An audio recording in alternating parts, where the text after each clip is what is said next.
Mis amados hermanos, muy buenos días. Bienvenidos a este tiempo de estudio bíblico devocional. Su hermano pastor Roberto Alfaro les saluda y les doy la mejor y cordial bienvenida. Bueno, hemos pasado un tiempo maravilloso ya después de esta experiencia apasionante de Pesá, Pascua, Passover.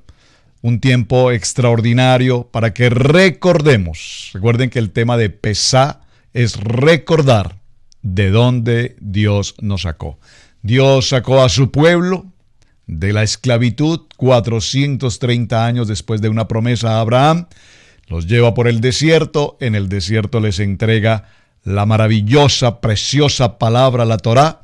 Y a través de todo ese proceso viene entonces el punto de la redención. Y nos encontramos ya en esta historia del libro de Levítico, el libro de instrucciones sacerdotales. Así es que en esta semana, mis amados hermanos, estaremos tratando el tema de Parashá. Recuerden que el Parashá es un estudio bíblico que desarrollamos a lo largo de la semana y son 54 estudios en el transcurso de todo el año. Para su información, estamos en el estudio número 26 de los 54 y el título para este tema en Levítico capítulo 9 es Shemini. Este libro, Shemini, o este estudio que vamos a desarrollar esta semana, tiene que ver con el día octavo. ¿Cuán importante el día octavo? Vamos a desarrollar este tema del día octavo conociendo muy de cerca lo que ha venido sucediendo en el transcurrir de Éxodo. Recordemos que Éxodo y Levítico están absolutamente tomados de la mano y viene el uno absolutamente acompañando al otro. Así es que haciendo un muy breve resumen de lo que hemos desarrollado, nos podemos dar cuenta con las lecciones anteriores acerca de este libro de Levítico como instrucciones en el que los sacerdotes van a llevar a cabo, van a realizar los sacrificios y viene también todo el proceso de las ofrendas y la preparación fundamental de los sacerdotes. Es decir, que nuestro poderoso Padre, el Padre Eterno, nos enseña desde un principio cómo el sacerdocio, el sumo sacerdote, va a desarrollar su trabajo, si me permiten usar esta expresión, su trabajo, es decir, su condición sacerdotal, y por supuesto, cuáles son las normas, atención, las normas, los mandamientos, las ordenanzas, los misbot, que debe cumplir un sacerdote y que se deben mantener de manera muy especial, con rigor, con absoluto rigor, con exigencia, con cumplimiento. ¿Para qué? Para que el templo cumpla, para que el templo funcione adecuadamente. Esto es tan simple como que en nuestros respectivos hogares, en nuestras casas, locativamente hablando, pues debemos tener un orden en todo el entorno de nuestra casa, los jardines, las puertas de entrada, cada una de las habitaciones, la sala principal, las alcobas, es decir, el arreglar los cuartos, el tender las camas, el mantener todo absolutamente limpio, los utensilios de cocina, una cocina totalmente impecable, todo limpio. Y para hacer esta comparación muy simple, nos damos cuenta, repito, cómo en el libro de instrucciones del sacerdocio nos indica cada uno de estos pasos muy adecuadamente, sabiendo por supuesto que el Padre en cada proceso que estamos viendo nos habla de una manera totalmente profética, de tal manera que cada uno de estos pasos nos permitan ver al templo y a través del templo ver la imagen absoluta de nuestro Dios Todopoderoso. Así es que estas normas que Dios nos imparte son normas que deben cumplirse de manera objetiva, repito, para mantener el templo. Y recuerden que ahora nosotros somos el templo. Dígalo conmigo, yo soy el templo del Espíritu Santo. Por lo tanto, este templo debe mantenerse cuidado, debe mantenerse limpio, debe mantenerse muy organizado, debe mantenerse funcionando adecuadamente, ¿verdad? ¿Por qué? porque es una manera como mostramos la luz. Dígalo conmigo, yo soy luz y como soy luz, debo mantener mi cuerpo saludable, completamente presentado, adecuadamente cuidado. Por eso es tan importante. Usted ha oído seguramente a muchos nutricionistas cuando nos dicen cuán importante es tomar en el transcurso de un día por lo menos 8 vasos de agua. Miren, una norma tan básica, tan elemental. Les pregunto, ¿cuántos vasos de agua consume usted diariamente? Hay seguramente muchos de ustedes que son muy disciplinados y han logrado hacer esa actividad con absoluto rigor. Y toman no solamente 8 vasos de agua, sino muy seguramente muchos más. Qué bueno, porque es un muy buen principio de cómo conservar nuestro cuerpo. Ahora, la verdad, yo les confieso, no soy muy buen tomador de agua. He tratado de hacerlo. Soy muy buen tomador de café. Y tal vez ser muy buen tomador de café no sea la mejor forma de mantenernos muy saludables. Por lo tanto, en este manual de instrucciones tenemos que aprender. Muy bien, vamos a hablar entonces en el transcurso de la semana acerca del libro de Levítico desde el capítulo 9. Avanzaremos, si el Señor así no lo dispone, hasta el capítulo 11 y veremos algunos aspectos en el libro de Ezequiel, capítulo 36, verso 16 y en Ezequiel, capítulo 45, verso 10, hablando de la importancia del octavo día. Ese es nuestro tema de semana. Les he presentado los textos bíblicos que vamos a desarrollar con el propósito de que usted en casa vaya, por supuesto, adelantando, avanzando y nos empapemos muy detenidamente de este tema. Quiero, antes de continuar, hacer un paréntesis que la verdad lo considero pertinente y a su vez compartir muy brevemente el testimonio sobre el tema. Cuando compartí o mencioné realmente de manera muy breve, muy sucinta, el tema del talí, encontré y con mucho agrado cómo muchos de ustedes, en especial las hermanas, encontraron como una respuesta inmediata al tema del talí, el manto. Vamos a llamarlo así, el manto. Hay muchas inquietudes con respecto al talí, debemos usarlo, no debemos usarlo, nos estamos judaizando, etcétera, etcétera. Todo esto lo vamos a resolver adecuadamente. Pero en lo personal, cuando compartí el testimonio, les mencioné, alguna vez vi a una persona, a un hombre, a un varón cubierto con un talí en una posición de oración, y eso en lo personal me pareció un momento muy, pero muy, muy especial. Y aunque para aquel tiempo yo no conocía qué era aquel manto, qué significaba, si era o no, tenía un contexto bíblico, si se debía hacer o no, si era una moda, etcétera, pues con el paso de los años siempre tuve en mi corazón ese anhelo personal, ese deseo personal de conocer de aquella prenda, de aquel manto, hasta que un buen día, usted recordará el testimonio anterior, en algún momento una familia, una pareja nos hizo entrega, a mi esposa y a mí en particular, bueno, para mí, pero a nosotros como pareja nos entregaron un talí, nos obsequiaron un talí.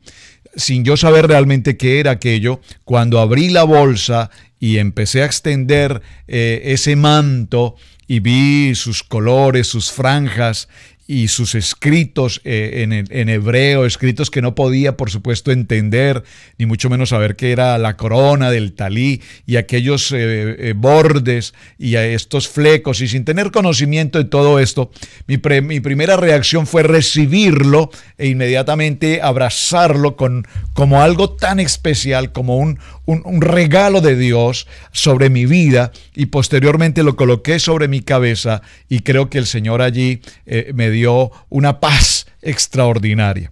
Pues bueno, para resumir brevemente lo que ya había comentado, viene hoy como una segunda parte. El manto, como todos recordamos, si usted me permite mencionarlo con un texto bíblico, en el libro de Mateo, permítame un momento, quiero mencionarlo. Vamos a tener un estudio sobre este tema en particular, porque hay varias preguntas, ustedes están muy animados con el tema y me gozo poderosamente en ello, así es que estoy preparando el estudio muy puntual bíblicamente para que tengamos texto y contexto sobre el tema del manto o del talí. En el libro de Mateo, en el capítulo 9 y en el verso 20, todos conocemos este texto bíblico, lo hemos escuchado muchas veces. Dice la palabra, verso 19, y se levantó Jesús y le siguió con sus discípulos. He aquí, Dice la palabra en el verso 20, una mujer enferma de flujo de sangre desde hacía 12 años se le acercó por detrás y tocó el borde de su manto. Ahora sé que ese borde de manto se llama talí, así es que digámoslo en ese texto, y tocó el borde de su talí, porque decía dentro de sí, si tocare solamente su talí, seré salva. Pero Jesús, volviéndose y mirándola, dijo, ten ánimo, hija, tu fe te ha salvado, y la mujer fue salva desde aquella hora. Observen la expresión aquí, la expresión no dice que fue sana, dice que fue salva, muy importante, y podríamos predicar ya mismo sobre esto, pero vamos a dejarlo pendiente. Ahora, en el libro de Mateo, en el texto que estamos del Evangelio de Mateo, en el capítulo 14 y en el verso 36, hay otro texto bíblico que es extraordinariamente importante. Dice, y le rogaban, leámoslo desde el verso 34, Mateo 14, 34. Y terminada la travesía, vinieron a tierra de Gennesaret. Cuando le reconocieron los hombres de aquel lugar, enviaron noticia por toda aquella tierra alrededor y le trajeron a él todos los enfermos. Y le rogaban que les dejase tocar solamente el borde de su manto, y todos los que tocaron el talí quedaron sanos. Miren qué interesante estos textos, y vamos a tener, repito, en nuestro estudio, creo que aquí tengo ya algunas de mis notas preparadas para compartirlas con ustedes. Tengo más de 30, 40 textos bíblicos que precisamente nos hablan de la importancia del talí, y por supuesto no es mi tema, pero quiero sembrar una semilla sobre ustedes para que posteriormente nos adentremos y tengamos la revelación de esta palabra. Entonces, en el libro de Malaquías, en el capítulo 4 y en el verso 2, dice la palabra, mas a vosotros los que teméis mi nombre, nacerá el sol de justicia y en sus alas traerá salvación, y saldréis y saltaréis como becerros de la manada. ¿Qué tiene que ver eso con el talí? Tiene que ver que aquí en la palabra sus alas significa el talí. Cuando tenemos puesto ese talí sobre nuestra cabeza, al extenderlo es como unas alas, forman una imagen de alas. Y dice que cuando estamos en sus alas traerán salvación, y saldréis y saltaréis como becerros de la manada. Muy interesante. Entonces quise mencionar eso porque estando en nuestra congregación este fin de semana, recibí en mis manos de parte de una hermana, ella sabe, está recibiendo el mensaje, me reservo su nombre, pero ella sabe, gracias, yo lo recibí en el momento, la hermana me entregó este sobre, yo lo recibí, tenía algunas ocupaciones que atender en ese momento en la congregación, así es que hasta la noche de regreso a casa lo abrí. Y al abrirlo, de hecho es la segunda vez que lo voy a hacer, quise hacerlo con ustedes, me encontré con este segundo regalo maravilloso que Dios ha hecho a mi vida. Usted se preguntará, ¿y qué es eso? Entonces tengo ahora en mis manos estos cordones, 4 cordones, que los recibí justamente este fin de semana. Estos cordones se conocen con el nombre de tzitzit, los tzitzit, que van a ser una parte complementaria para hablar del talí, y al recibirlos, lo quiero compartir con ustedes, hermanos, porque justamente la semana anterior, como estoy preparando el tema del talí y estoy preparando el tema de los tzitzit, la importancia, bíblicamente hablando, debemos usarlos, no debemos usarlos, a quién le corresponde usar los tzitzit, el talí, ¿es algo que solamente le corresponde a la tribu de Judá, a los judíos, o es algo que nosotros, casa de Israel, los que pertenecemos a casa de Israel, dígalo, ese soy yo, debemos tenerlos? Pues para tenerlos, para portarlos, para vestirlos, evidentemente necesitamos primero que todo ir a la Biblia y saber y conocer en nuestro texto bíblico, en la palabra, si estos elementos, si me permite usar esta expresión, son correspondientes a algo que Dios nos está indicando que debemos usar o no debemos hacerlo. De tal manera que yo recibo este tremendo regalo de parte de Dios, porque justamente el fin de semana estábamos preparando el tema, y como estamos en el tiempo de Pesá, algunos de los hermanos en nuestra congregación, las esposas pidieron los talís para sus esposos, y además pidieron los tzitzit, pero considerando de que no teníamos aún todavía el estudio propiamente desarrollado, decidimos no usarlos hasta tanto, repito, no los estudiemos. Entonces, para mí, esto ha sido un momento muy especial en mi vida, toda vez que es una confirmación de parte de Dios el haberlos recibido, y de verdad, muchísimas gracias a la hermana que me hizo llegar este presente, porque en verdad es algo muy importante para mi vida, no solamente ministerial, pastoral, sino para mi vida como varón, como sacerdote en mi familia. Así es que, hermana, muchísimas gracias. Y quiero darle un contexto bíblico a lo que estoy hablando respecto al tema de los tzitzit. Así es que si usted me acompaña por un momento al libro de los Números, vamos a ir al libro de Números, en el capítulo 15 y en el verso 37, hablaremos sobre este tema. Y lo quiero mencionar, repito, porque estoy compartiendo parte de este testimonio. Dice: y Yahweh habló a Moshe diciendo, habla a los hijos de Israel. Observe, habla a los hijos de Israel. Esos somos nosotros. Aquí estamos hablando de las 12 tribus de Israel. Y diles que hagan franjas en los bordes de sus vestidos por sus generaciones. Observen la expresión aquí, por sus generaciones, presentes, futuras y por venir. Y pongan en cada franja de los bordes un cordón de color azul. Un cordón de color azul. Ya explicaremos los detalles al respecto. Y os servirá la franja para que cuando los veáis os acordéis de todos los mandamientos de Yahweh para ponerlos por obra. No miréis en pos de vuestro corazón y de vuestros ojos, y en pos de los cuales os prostituís, para que os acordéis y hagáis todos mis mandamientos y seáis santos, vuestro Dios. Yo, Yahweh, vuestro Dios, que os saqué de la tierra de Egipto para ser vuestro Dios. Yo, Yahweh, vuestro Dios. Entonces, mis amados hermanos, como lo vemos en el libro de Números, capítulo 15, verso 37, es una ordenanza que Dios le entregó al pueblo de Israel. El propósito es que una vez vestimos estos cuatro tzitzit, como es su nombre original, los tzitzit, y los colocamos en la cintura, el varón, pues el propósito que ello cumple es, en primer lugar, que al vestirlos, hacerlos parte de nuestra vestidura diaria, nosotros hacemos un compromiso con nuestro Padre Eterno, un compromiso de santidad. ¿En qué sentido?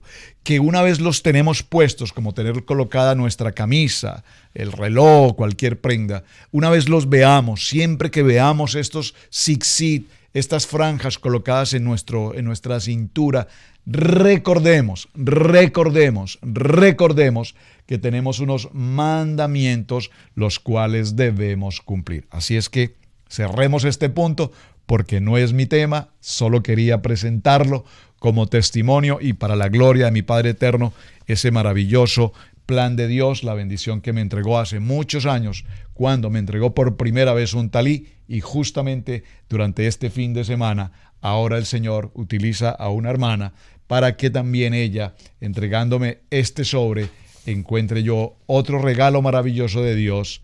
Viene de Dios, una confirmación de Dios, y ahora me entrega unos tzitzit. Punto. Gracias por compartir conmigo y permitirme compartirles a ustedes esta historia. Muy bien. Vamos al libro de Levítico en el capítulo 9 para hacer introducción a nuestro tema de semana y avancemos poderosamente en esta palabra que Dios nos tiene a través del libro de Levítico con la parachá de esta semana, repito, cuyo nombre es Shemí, que significa octavo.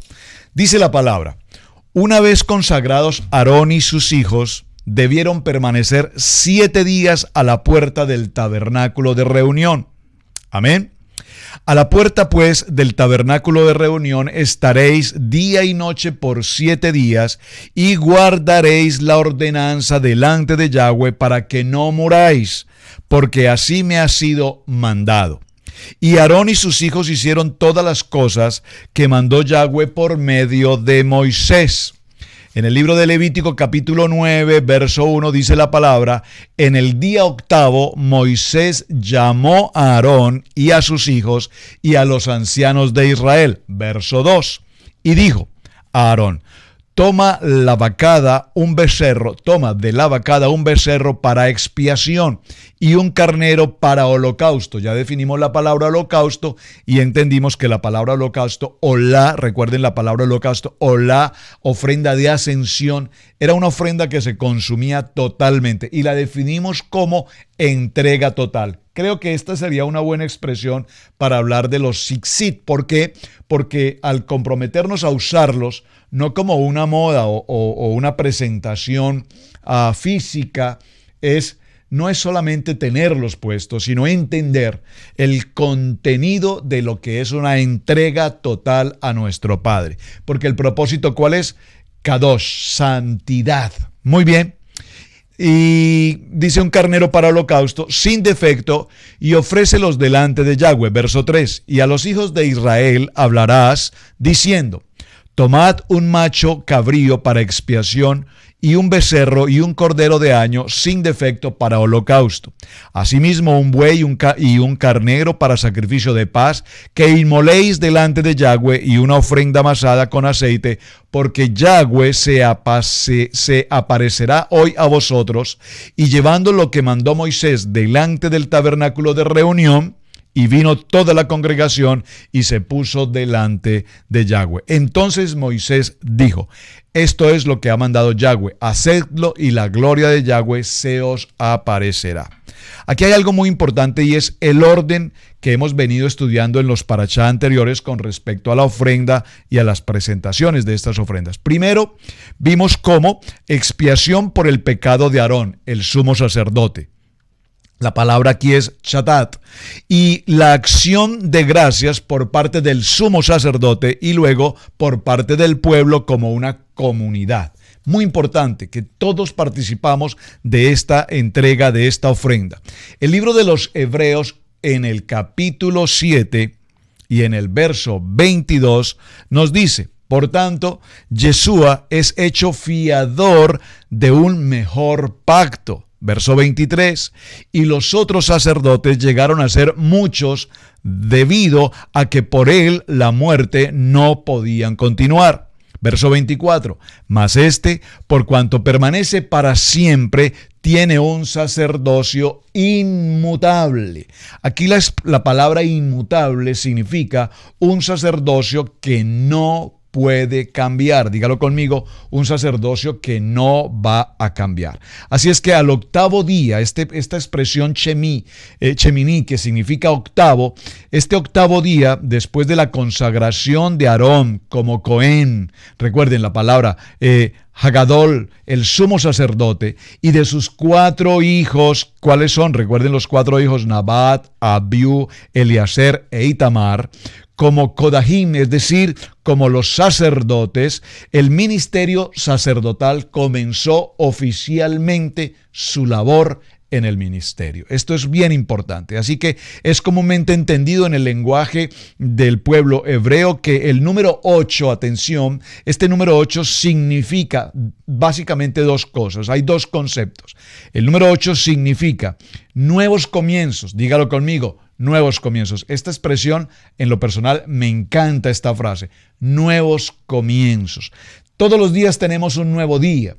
Todos los días tenemos un nuevo comienzo. Pero hay muchos momentos y hay muchas ocasiones en nuestro diario vivir en el que definitivamente necesitamos hacer un stop. Necesitamos hacer un stop en nuestro estilo de vida, en nuestras acciones, en nuestros pensamientos, en nuestras expresiones, en nuestra manera de pensar. Necesitamos hacer un stop, y ese stop se produce cuando hay un poder de la palabra que penetra nuestro corazón y nos dice: SOS, alerta, atención. Usted ha escuchado seguramente algunos vehículos, especialmente los vehículos de carga pesada o bueno, en general vehículos que cuando se coloca la posición de reversa, ellos emiten un sonido, bip, bip, bip, bip, y a su vez está diciendo: atención, atención, atención, atención, este vehículo está retrocediendo. Es una alerta y una atención. El Señor nos da una palabra, y este fin de semana, con todo lo que venimos tratando, con la experiencia maravillosa de Pesá, todo lo que significó el tiempo de Éxodo en el proceso del sacrificio del Cordero, marcar las puertas, los dinteles de nuestra casa, el pueblo de Israel en una condición de esclavitud. Viene el proceso de sacrificio, sin sangre, no hay salvación. Por lo tanto, se tipifica lo que va a suceder en el tiempo por venir cuando Yeshua, el Cordero, sea llevado y sacrificado y derramada su sangre. Y dice la palabra que aquella sangre marcando las casas, nuestras entradas de casa, tipifican precisamente a Yeshua HaMashiach, cubriendo la entrada de la casa. De tal manera, dice la porción del libro de Éxodo, que Yeshua evitará que el heridor ingrese, que el heridor penetre a nuestras habitaciones, al interior de nuestra casa, para producirnos muerte, Esto es lo importante del tiempo de Pesá, porque asimismo esa palabra tenía un cumplimiento, y el cumplimiento era el Mesías puesto en aquella cruz. Así es que es bien importante cuando damos un nuevo comienzo. Estamos hablando de un tiempo de resurrección y estamos hablando de un nuevo comienzo. Por favor, dígalo conmigo: nuevo comienzo. Nuevo comienzo en mi vida pastoral, nuevo comienzo en mi vida ministerial, nuevo comienzo en mi vida sacerdotal, nuevo comienzo en mi vida como padre de mis hijos, en mi familia, esposo, como líder, como hombre de oración, como adorador. Nuevo comienzo. Estos tiempos de Pesá definitivamente la celebración de Pesá es una celebración maravillosa, aunque tenemos 7 celebraciones solemnes, 7 celebraciones que Dios nos determinó en Levítico 23, recuerden, pues Pesá es el principio, es el nuevo comienzo de la libertad, es el nuevo comienzo de lo que Dios ha hecho y está haciendo por nosotros. Así es que la expresión inicial del número 8 o del día octavo, si me permite decirlo en Cheminí, es un nuevo comienzo, y también significa después del más allá. Es decir, que lo que estamos haciendo es que estos sacerdotes, los Cohanim recién nombrados, primeramente ofrecieron los primeros sacrificios por ellos mismos, y después de haber hecho este sacrificio, ahora lo hacen por toda la congregación de Israel. Después, Aarón levanta las manos hacia el pueblo y pronuncia una bendición que la vamos a encontrar precisamente en el libro de Números. Permítame ir allí para cerrar. Libro de Números, en el capítulo 6 y en el verso 24, dice la palabra en este texto, que dice: Yahweh te bendiga y te guarde, Yahweh haga resplandecer su rostro sobre ti y tenga de ti misericordia, Yahweh alce sobre ti su rostro y ponga en ti Shalom. Libro de Números, capítulo 6, versos 24 al verso 26. Extraordinario lo que viene esta semana, mis hermanos, porque vamos a ver, repito, el orden de cómo ahora el sacerdote y los sacerdotes, el sacerdote Aarón y sus hijos, sus 4 hijos, empiezan a desarrollar su sacerdocio. Los primeros sacrificios fueron para ellos, por ellos, y posteriormente ellos practican el sacrificio por el pueblo. Mis amados hermanos, tiempo de estudio bíblico devocional, nuestro primer día de semana. Ubíquese, para quien llega por primera vez acompañándonos, al libro de Levíticos capítulo 9, libro de Vallecra, y nuestro tema de semana, repito, como lo he mencionado, el día octavo y su nombre original para el estudio número 26, Shemini. Así es que gracias por acompañarnos, gracias por visitar el tema a través de radiogénesis.tv, Vivo para Cristo TV, y en nuestro canal de YouTube Radio Génesis 128. Su hermano, Pastor Roberto Alfaro, les saluda y les doy muchísimas gracias por compartir el video, por sus mensajes y por todo el tiempo que nos permiten acompañarlos. Para ustedes, shalom, bendiciones, muy buen día.